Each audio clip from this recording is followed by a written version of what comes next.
April the 1st of 2022 will mark 65 years from the date where the BBC did their first elaborate prank, that being their April Fool's Day coverage on the spaghetti harvest, tricking a nation that spaghetti grows on trees. Perhaps the first mainstream example of film and television going for such an elaborate joke on the 1st of April. So in commemoration today, let's discuss pieces of lost media that revolves around the day April Fools. And alongside these topics, we will additionally go over some lost media that were purposely misleading in their existence. That, and if you do enjoy the content and you want to join me along my YouTube journey, then please consider subscribing, as it does sincerely do a lot for my channel. Right, enough of the context. Let's start the video.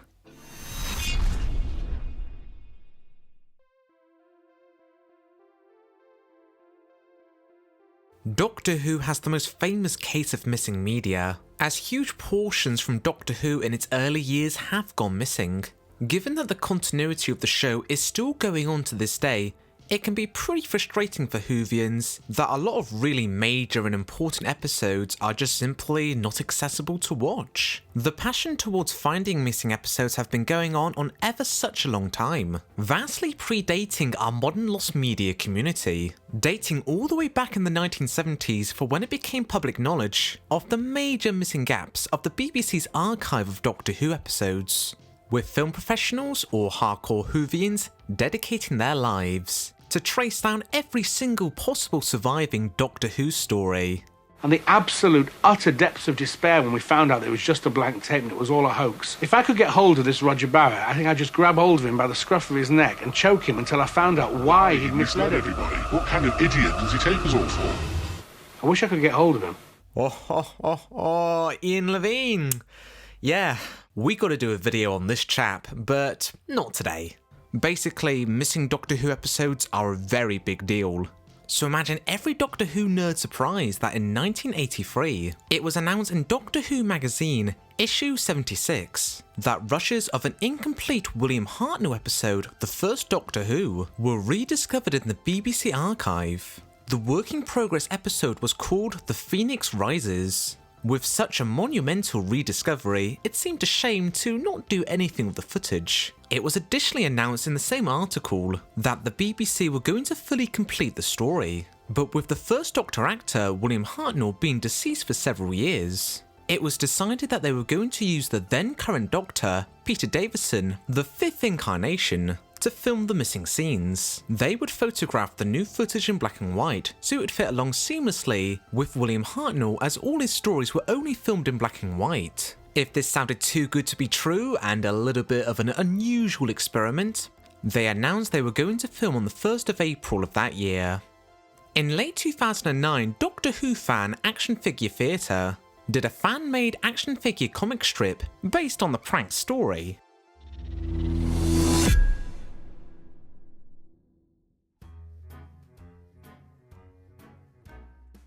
Hailed as the most adored movie in Hollywood history, it shouldn't be that much of a surprise as a movie as innocent as The Wizard of Oz that some rather obscene rumours have emerged. Now yes, the behind the scenes of the film were far from uncomplicated, but not every rumour is true, such as, unfortunately, many of the Munchkin actors have had a pretty bad rap. Numerous stories have circulated of them causing a riot, being violent, and even committing adultery. The stories were further solidified by Judy Garland, sensationalising her time with the Munchkins, but really it was her way of getting a bit of a laugh. Munchkins, what? Yeah, were they little kids or were they little men? Drunks. They were little drunks? Well, one or two of them probably got drunk. Maybe the Kellys drank too much. But other than that, nobody else. Rumors of sex orgies. Oh, that's a lot of BS. And she had a way of telling a story. So anything that she talked about would become an epic joke. And she did that several times, telling stories about the Wizard of Oz. And they have since passed into myth. I mean, people believe a lot of the things that she has told, which in fact, we know are not true. Perhaps the darkest story that's ever come out of the Munchkin riots first emerged from the 1990s. The story goes of a little person actor having his heart broken by the rejections of another Munchkin female actress Deciding that he doesn't want to go on anymore, he took his own life by hanging himself on the set of The Tin Man. And in the reprise of We're Off to See the Wizard, you can make out his body just swinging in the background. Although, when you take a closer inspection, you realise that it's actually just a bird flapping its wings. And the same exotic bird can be seen earlier in the sequence. However, the story does go deeper. When the film was being restored for its 1989 50th anniversary release, the story supposedly goes they either swapped out that take without the swinging Munchkin, or digitally manipulated it to make the hanging Munchkin look more like a bird. And it's only in the pre-unrestored version that you can see the true original. In 2011, that scene was uploaded on YouTube, with the bird in the far background not looking so much like a bird anymore, with the uploader claiming that this was the true original, as originally seen in 1939. Although, essentially immediately after the video went viral, dozens and dozens of people have come out with their pre-50th anniversary copies of The Wizard of Oz. Get a close-up on it. That's the bird! It's the bird! It's a bird! Clearly showing that that same shot was always a bird. And since the 2011 upload is the only source for that different image, it's pretty fair to say that it's a fake.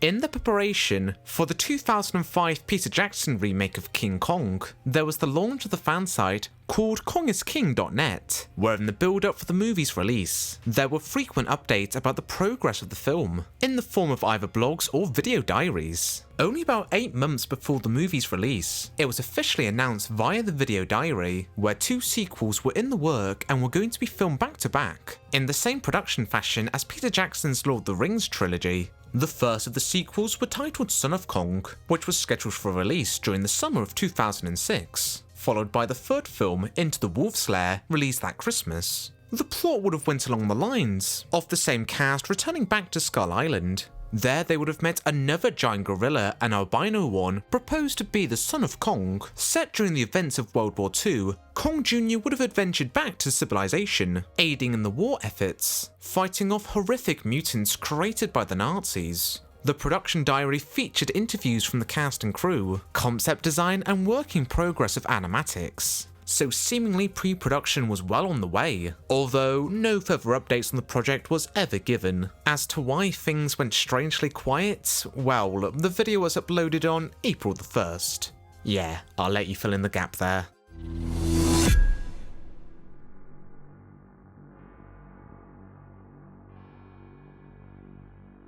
Three Orangutans and One Blender is supposedly a deeply graphic and disturbing video sourced from the dark web, first coming to public knowledge in 2008. Today, only the audio to the video is publicly accessible.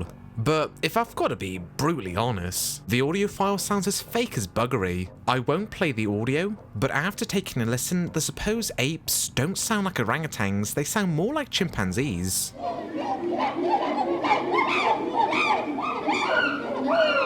Where orangutans sound a little bit more like this.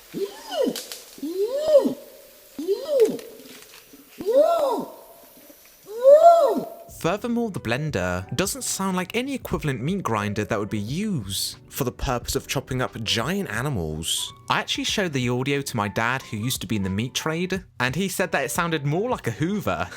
Furthermore, there are some reaction videos, with us, the viewer, only getting to hear on what they're reacting to. However, there are very few of these videos, and when you do some digging and explore their YouTube channel, they're all self-promoting one another. Taking a look at the oldest reaction video still up, the guy is clearly hamming it up.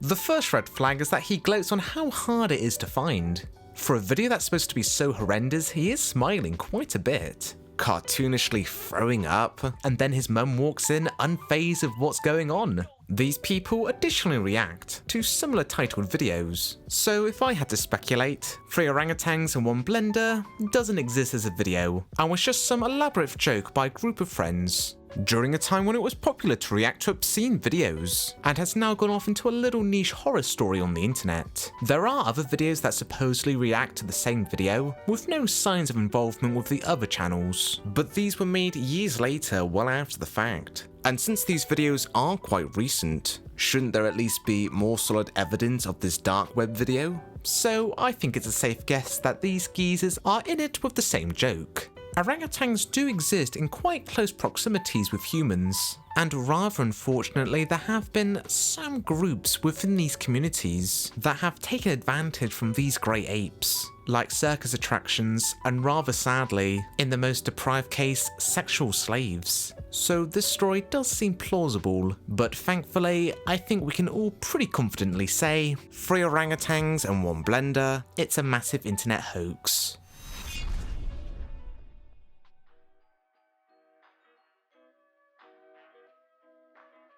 Running from 1997 to 2001, the Nickelodeon cartoon series Angry Beavers proved to be an immensely taxing series for the crew to keep up with the crew knowing that the series was on its way out. They decided for the final episode, with nothing to lose, went completely absurd, breaking the fourth wall, and the jokes were very meta. The episode being titled Bye Bye Beavers, centered on the beavers being aware that the show was ending.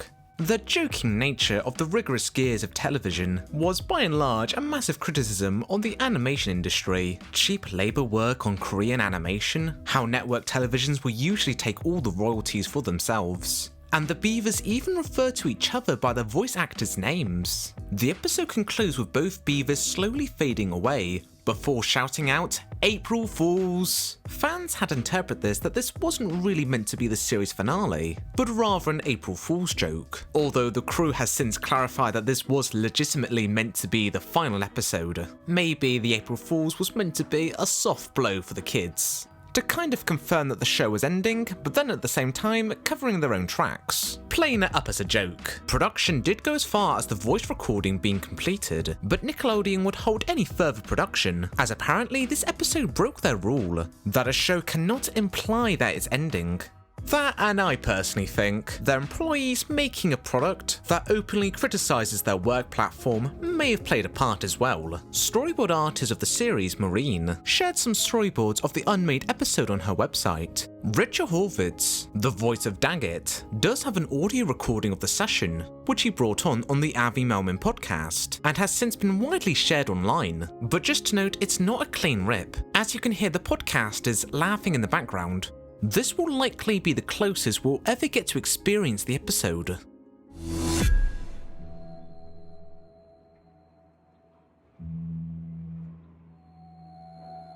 X, The Man with the X-Ray Vision, is a 1963 sci-fi horror film directed by Roger Corman, a filmmaker that's been able to have the ingenuity of creating well over 100 movies with limited resources, and each one in a short space of time. X-Ray Vision was filmed on a budget of $300,000. And photographed within a 3-week time span. The main character of the plot, Dr. James Xavier, a scientist that believes that the human eye is only using a tiny percentage of its capability. To better utilize the human vision, he conducts a serum of eye droplets, which gives him the ability of seeing through things. However, this obsession slowly turns into an addiction as he continuously takes the eye drops, where eventually he reaches a stage where he can't identify what's around him, with his eyes now irreversibly stuck in this status. The story reaches its climax as Dr. James rips out his own eyes, finally free of seeing more than he should.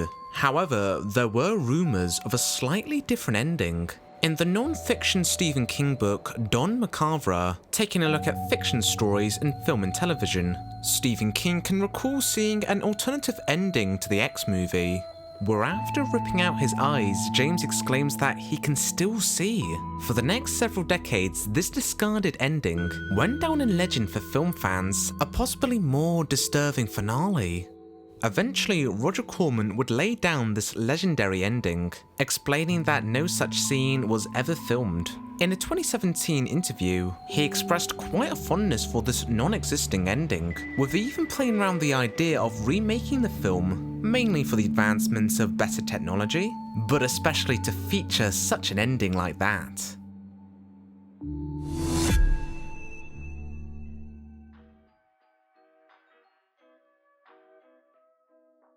Back in 2013, as part of their 90s block, Teen Nick had announced that they had uncovered a never-before-seen Rocko's Modern Life episode, and that they would debut it on midnight of March 31st on that evening. When excited viewers tuned on, they were disappointed to find that it was just 30 minutes of a jar of mayonnaise, broadcasting in the early hours of, well, you know, April 1st. I'm sure Rocko fans will recognise the mayo joke being a, well, in-joke, with the image coming straight from the episode Wacky Deli.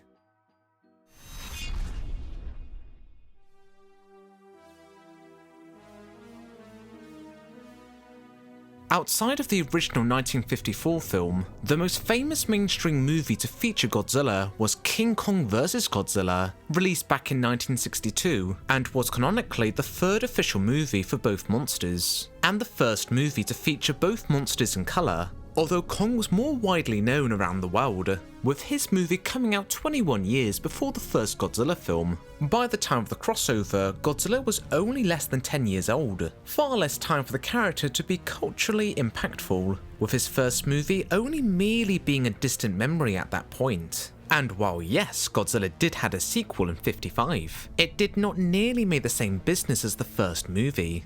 It's no surprise that King Kong earned further top billing, with the character's name coming first before Godzilla, and at the time it was clear in the mind of the filmmakers that King Kong won the fight, although a year later in 1963, in an American magazine, Spaceman, it made a dubious claim that there were two different endings for the film. In the Asian region of the world, Godzilla wins, where in the western part of the world, King Kong is the victor. With no convenient way at the time to watch both the US and Japanese version, this false rumour persisted for decades. In the Western world of trivial games and factual books, it wouldn't be until the advantage of the internet that the Western world would find out that there was no such alternative endings. They both more or less end in the same fashion. Both monsters fall into the ocean, with only King Kong to re-emerge. The only major difference, that in the Japanese version you hear the roars from both Godzilla and King Kong, but then in the US version it's only Kong's roar you can hear. And additionally in the US version, the characters don't make any finalised claims as to who won the battle, rather making the comment that they hope that will be the last they will see of both of them, where in the Japanese version, they clearly call Kong the victor, and speculate that Godzilla may have had a chance to survive. Several decades later, Toho would slightly retcon the ending to this movie by calling the fight a draw, with kaiju fans leaving it up to interpretation of who really won the battle. Fans don't tend to like to see their favourite characters lose out, so perhaps leaving it up to interpretation is maybe for the best.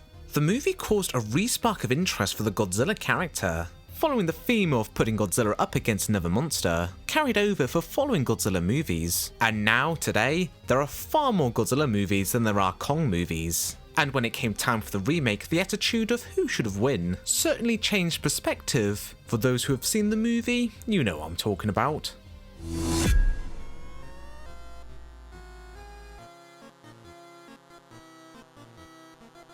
So this topic involves the Mandela effect. Now I'm fairly certain that if you've been roaming around the internet long enough, you may have heard of this term. But just in case if you're unfamiliar of what the term means, here's a basic rundown. You see, famous South African leader, Nelson Mandela, found himself in jail before he came to presidency. But loads of people swore that he died while he was in prison, recounting hearing about it in newspapers and the news, with some extreme examples swore that they attended his funeral. The Mandela effect essentially means when a group of people misremember something.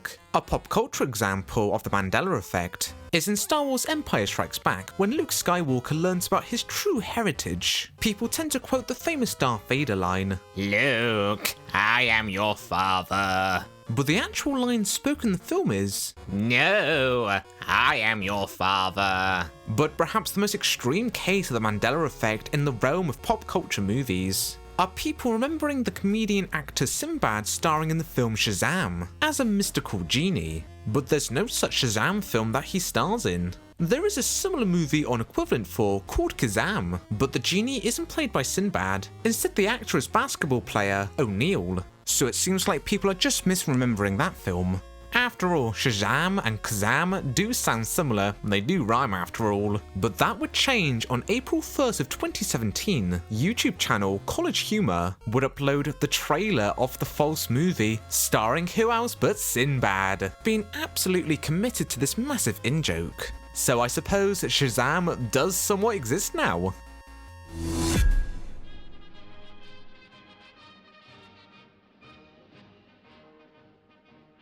Now, let's discuss the most infamously famous April Fool pranksters, the BBC. Starting all the way back in 1957, on their flagship newsreel show of the day, Panorama, where it just so happened that the regular programme schedule had a transition date of Monday the 1st of April. Freelance camera operator Charles Dieger caught wind of this and had a cheeky idea for an elaborate prank. He pitched the concept to the editor of Panorama, Michael Peacock, to do a fake story. Dieger's idea for a news coverage was centred around spaghetti trees. You see, when he was a wee lad in Austria at school, the teachers would tend to teasingly say that the students were so stupid that if they were told that spaghettis grew on trees, they would believe it. Michael Peacock loved the idea. He gave him a budget of £100, and the voiceover for the segment was well-respected broadcaster Richard Dimbleby to make the broadcast seem ever more authentic. Dimbleby was aware of the prank and was fully on board with it. About 8 million people tuned in for the broadcast. At that time, spaghetti was relatively unknown in the country, considered to be a foreign delicacy, so rather unsurprisingly, a great many people fell for it, with hundreds of individuals ringing the BBC the following day, inquiring on where they can get their own spaghetti tree. The BBC released a statement advising people to place the uncooked substance in a tin of ketchup and hope for the best. The Director General had said to his wife, I didn't know spaghetti grew on trees, and he started to reach for his encyclopedia, and his wife said, don't be a fool, Ian. Of course it doesn't. Although for those who actually knew the process of making spaghetti weren't too sure of what to make of the segment. Some either really loved it, or others really hated it, not so flattered of the BBC spreading misinformation. Regardless, it undoubtedly left a huge impression on the nation, and started a tradition for the BBC where every several years, they would do similar pranks for April 1st. Their library had quite simply been built upside down. Two of my personal favourites is in 1980, where the BBC were investigating mysterious activities at Hopton House, where they found out that illegal genetic engineering was taking place at the premises. Hopton House was secretly hiding a resurrected T-Rex. I wonder if this inspired a certain Michael Crichton novel. And then in 1984, coverage of a new animal at London Zoo, the Lurpaloof. A very rare and ambiguous creature. The animal has the tendency of mimicking of what's around it, and its unique ability of producing purple. The segment as well additionally guest starred the famous and late great TV host of The Natural World, David Bellamy. For a long while, the majority of the BBC April Fool pranks were really hard to come by. Thankfully, under BBC Archive, a selection of some of the most memorable April Fool Day pranks were made available to the public. However, there are still several prank broadcasts that are currently still missing. In 2010, The One Show did a story showing an artificial unicorn being created. Aside from a camera recording of the end of the segment, the whole video can't be watched. Right, and I found this. Now that might have fallen off the unicorn, but there's absolute sticky tape there. Around day with an April Fool. On a 1980s April Fool's Day prank, the BBC had announced that Big Ben was going to be turned into a digital clock. Although there was an overwhelming amount of people that were upset by this that the BBC had to later do a press statement apologising over the joke. So many listeners became upset, the BBC is apologising. Over in Japan, the BBC Japanese service announced the same news on the same day, and the first 4 people to contact the BBC directly would be within the chance to have the clock hands directly sold to them, with a Japanese fisherman in the middle of the Atlantic Ocean reached out to the BBC immediately. Today, neither the broadcast from the BBC or from Japan have ever re-emerged. Another televised prank that has mysteriously gone missing was the 1990s 1st of April episode That's Life. They did a story on wrinkle removal cream, where presenter Esther Ranson demonstrated the new product, and that the cream was made out of rhino saliva, although she did caution viewers that side effects may include a wrinkly bum. Over in the States in 1970, NBC, inspired by the BBC's prank of the spaghetti tray, did their own April Fool's spin of doing a news coverage on a pickle farm, showing on how pickles grow on trees and how they're harvested. Video footage of this prank has still yet to have materialised online, with NBC themselves unable to locate it in their archive. There are probably so many other news pranks out there that have just faded away out of relevancy. Can you recall an April Fool's hoax that was as big as the spaghetti tree prank, that has now just fallen into obscurity with little to no evidence? Well, let me know in the comments, as I think there's so much more to explore here than what I was personally able to cover in this video. I'll see you lot in the comment section. Now, before we end things off, I've got one small confession I need to address. Many of you have been asking, why do I put on a British accent? And my simple answer is, because I'm from Great Britain. Although many of you are not convinced, believing that my accent sounds so fake. Well, I can't avoid this anymore. This is my normal voice. I'm actually from the state of Kentucky in America. I just wanted to sound a little bit fancy and more posh for my videos. Going forward, I'll just be using my natural voice from now on. I'll see you all in the next video, and always remember on the day of April 1st, be cautious about what people feed you, because you wouldn't like to end up as the fool, now would you?